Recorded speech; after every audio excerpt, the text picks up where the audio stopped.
গানের মাঝ বরাবর আবার পদাবলী সাহিত্যের প্রয়োগ রয়েছে। কি রকম প্রয়োগ? রাখিনি তার মানে, এমন মান তোর নাই যে গোবিন্দরা যে মান সম্মান আছে সেটা একবার ভাবি। রাখিনি তার মানে, গোবিন্দের মান সম্মান তো রাখলেই না, করিয়া বিষম মানে,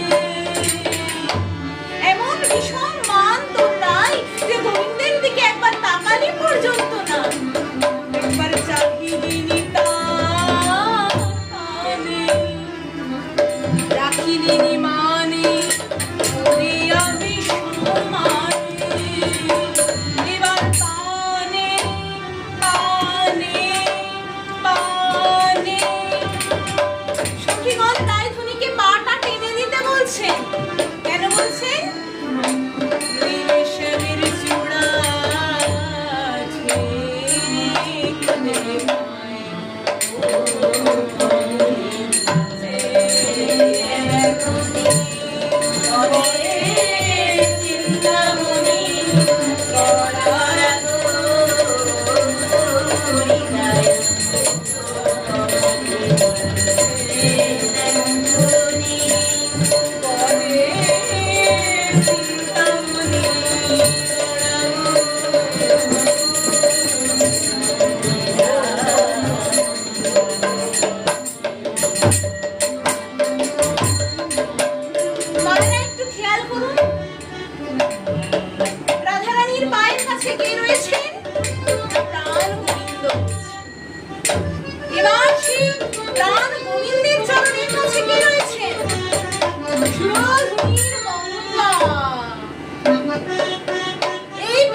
সেই গঙ্গা বিষ্ণু